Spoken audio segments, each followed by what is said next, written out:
Unified एकीकृत 5वां सप्ताह। बिन बुलाए प्रभावों से निपटना। समय को बिन बुलाए प्रभावों से दूर रखने के महत्व पर और अधिक जोर नहीं दिया जा सकता। इस सप्ताह आप इन प्रभावों की थोड़ी और जांच करेंगे और उनसे निपटने के लिए एक और उपकरण विकसित करेंगे।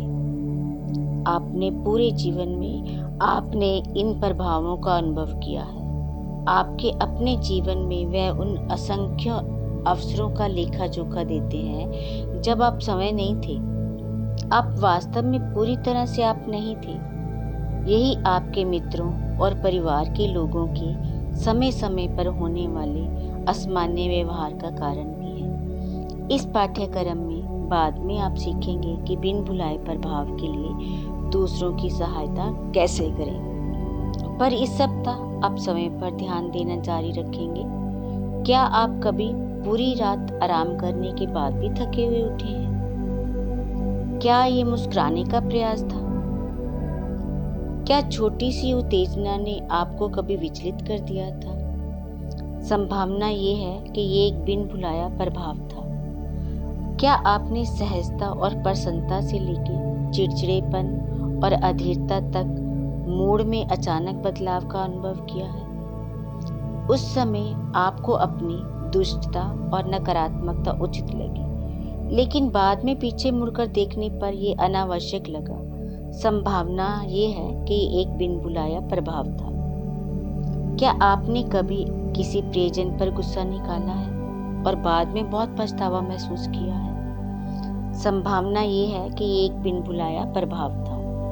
क्या आपने कभी बिना कारण के डर का अनुभव किया है?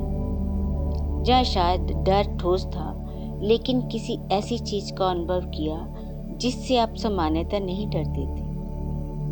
संभावना ये है कि ये एक बिन बुलाया प्रभाव था।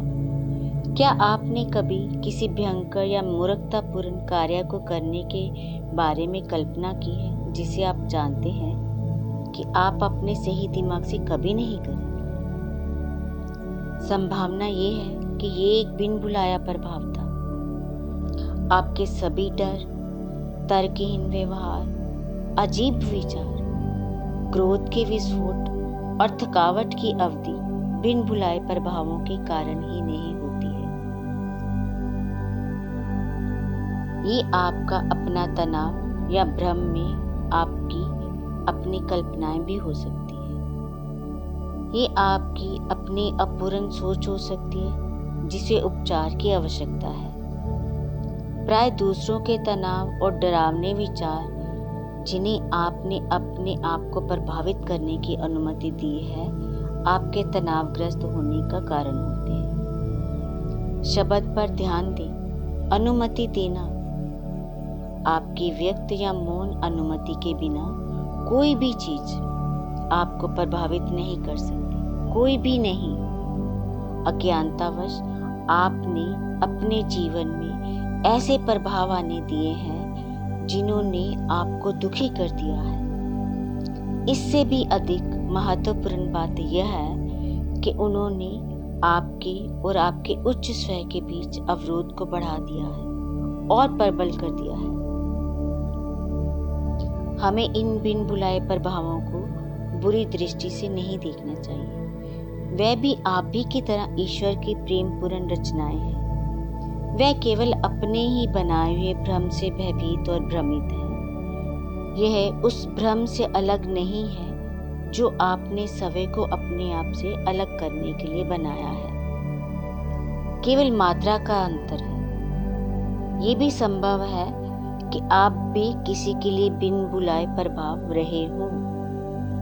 किसी अन्य जीवन काल में यदि आप भ्रम या भय की अवस्था में मरे और अपने अगले सही स्थान पर ले जाने के लिए मदद लेने से इनकार कर दिया, तो आप भटक कर इधर उधर घूम सकते थे और अपने भय और नकारात्मकता से दूसरों को प्रभावित कर सकते थे। किसी भी बिन बुलाए प्रभाव के बारे में प्रेम से सोचिए, जैसा कि आप चाहोगे कि अगर आप उस स्थिति में फंस जाएं तो आपके बारे में सोचा जाए। उपचार भरे शब्द कहते हुए उन्हें प्रेम भेजें। इस सप्ताह आप किसी भी बिन बुलाए प्रभाव को ठीक करके अपनी शांत अवधि की शुरुआत करना जारी रखेंगे, जैसा कि आपने पिछले दिनों में किया था।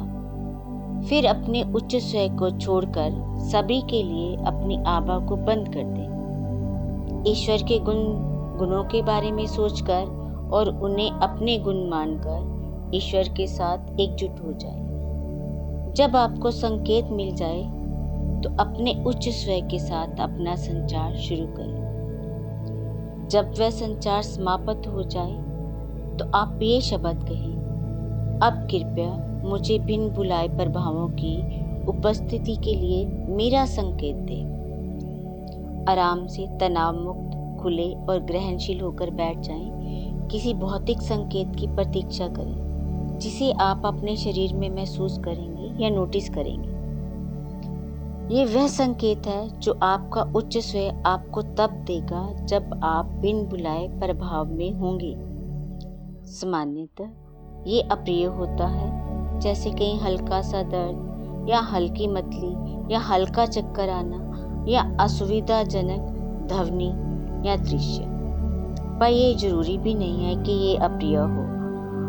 ये शरीर पर किसी स्थान पर मरोड़, कोई निश्चित हलचल, कहीं गर्म या ठंडा महसूस होना या सुन्न होना भी हो सकता है। आपके उच्च स्वर के संकेत की तरह ये बिन बुलाए वाला प्रभाव वाला संकेत कुछ भी हो सकता है जो आपका ध्यान आकर्षित करता है। तो आराम से बैठें और इसकी प्रतीक्षा करें। जब संकेत आए तो अपने प्रभाव को स्पष्ट करने के लिए उन शब्दों को प्रेम से दोहराएं जिन्हें आपने 2 दिन पहले याद किया था।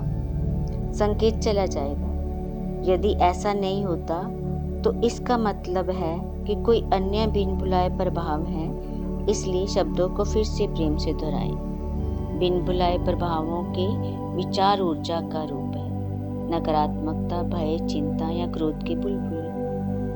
बिन बुलाए प्रभाव ठीक होने के बाद भी ये बुलबुले जारी रह सकते हैं, इसलिए अब से प्रभाव ठीक होने के बाद कहें, मैं अपने आसपास के सभी विचार रूपों को प्रेम और प्रकाश भेजता हूँ। अनंत ये नकारात्मक विचार रूप वास्तव में हमारे के लिए समस्याएं पैदा कर रहे हैं। जब आप भीड़ में अपनी आभा को बंद करते हैं तब भी इन उपचार के शब्दों को दोहराया जाना चाहिए। इस सप्ताह प्रत्येक शांत अवधि के लिए ये आपका अभ्यास है। अपने बिन बुलाए प्रभाव के संकेत को आमंत्रित करें, फिर प्रभाव को ठीक करने के लिए अपने याद किए गए शब्दों को पढ़कर संकेत से छुटकारा पाएं। केवल इसलिए कि जब आपके पास बिन बुलाए प्रभावों के लिए एक संकेत है, इसका अर्थ ये नहीं है कि आप अपनी सतर्कता कम कर सकते हैं। संकेत आपके पास तभी आएगा जब आपको सामान्यतः प्रभाव की उपस्थिति का पता नहीं होगा। इसलिए जब आपको आवश्यकता महसूस हो तो सूत्र को दोहराने का अपना अभ्यास जारी रखें। आमतौर पर आवश्यकता इस प्रबल विचार से उत्पन्न होती है कि मुझ पर कोई बिन बुलाए प्रभाव है, लेकिन केवल ये लक्षण भी हो सकते हैं, थकावट, भय, क्रोध, चिड़चिड़ापन आदि। अधिकांश लोगों के लिए इन बिन बुलाए प्रभावों की अवधारणा एक बहुत ही अनजानी धारणा है। इसमें से भूत प्रेत की कहानियों, परलौकिक विषयों, चुड़ैलों, भूतों और जादू टोना की दुर्गंध आती है। यदि अवधारण आपको परेशान करती है तो मन को खुला रखें और इन पाठों के इस भाग को यंत्रवत रूप से दोहराएं। जब आपका जीवन बदल जाता है, जब आपका हृदय प्रेम से भर जाता है, जब आपके प्रत्येक बिन बुलाए प्रभाव के उपचार के साथ बोझ उतर जाता है, तो वह पूर्व कल्पित धारणाएं गायब हो जाएंगी।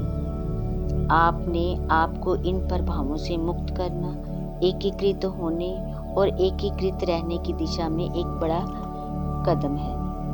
इस सप्ताह अपनी गतिविधि में अपनी आभा को अपने उच्च स्वर को छोड़कर सभी के लिए बंद करने के अभ्यास को विकसित करना जारी रखें। आप जहां भी जाएं, जब भी इसके बारे में सोचें, किसी भी व्यक्ति, जीव जंतु या वस्तु को अपने हृदय से प्रेम भेजना जारी रखें।